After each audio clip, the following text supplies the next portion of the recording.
इसको भी समझ लो, जो पितृतुल्य है वो कौन है? उनकी पितर संज्ञा होती है।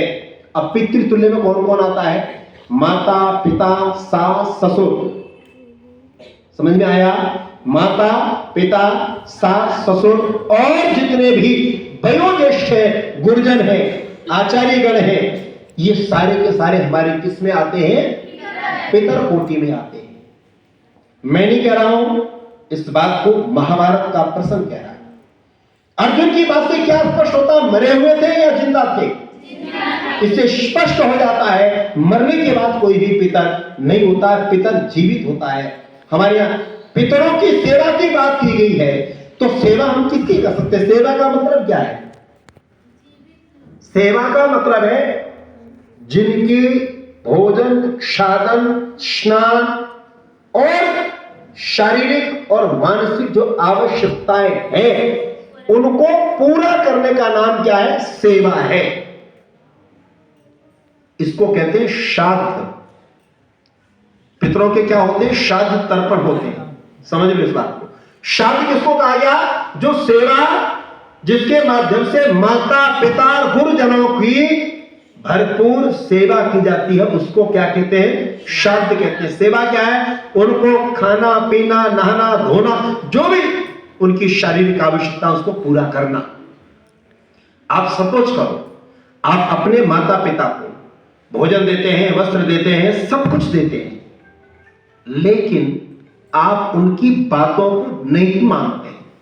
क्या उनकी बातों को नहीं मानते? ऐसा होता है कि नहीं होता है?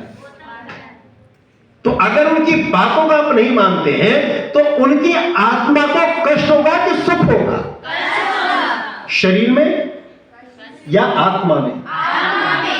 शब्द को समझना और उसका प्रयोग समझना। सेवा का अर्थ किससे है? सेवा का प्रयोजन किससे है? शरीर से है। और तर्पण का अर्थ शरीर से नहीं, इसका किससे है? आत्मा से है। क्योंकि तर्पण का अर्थ होता है तृप्त करना। क्या है? तृप्त कहते हैं आत्मिक भाव को। इसीलिए यहां किसको कहा गया? आज्ञा का पालन किससे होता है? शरीर से। आज्ञा का पालन किससे होता है? मन से। हमारी किसी में श्रद्धा है, भोजन साधन तो करा, लेकिन उनकी आज्ञा का पालन नहीं करना है। और ये सारी बातें वो मानना कोई जरूरी तो है।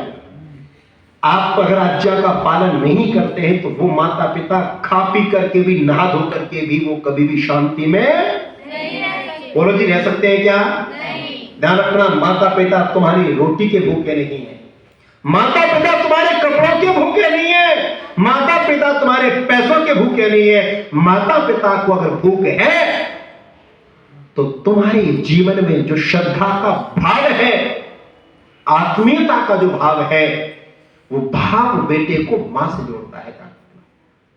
माता पिता भूखे रह सकते हैं, लेकिन अगर माता पिता के सामने बेटा उनकी आज्ञा की अवहेलना करके अगर वो कहीं दुख पा जाता है ना, उस समय माता पिता के लिए जीवन का उससे बड़ा दुखद काल और कुछ नहीं होता है।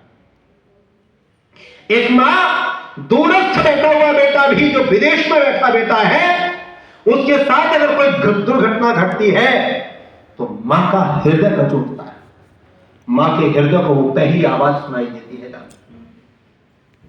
इसीलिए तृप्ति का भाव हृदय के साथ है, आत्मा के साथ है, आत्मीयता के साथ है।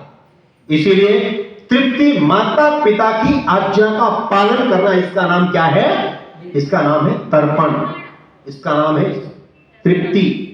तो श्राद्ध और तर्पण किसके हो सकते हैं? आज्ञा का पालन मरे हुए की कर सकते हैं या जीवित की? आज्ञा आपको मरा हुआ दे सकता है या जीवित?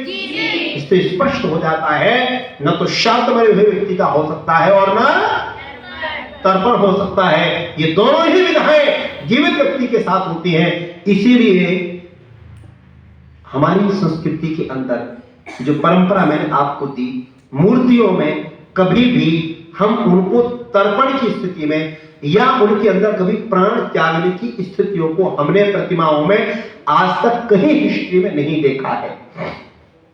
अब दूसरी तरफ आप आ जाओ। अब मैं जहां आप खड़े थे वहां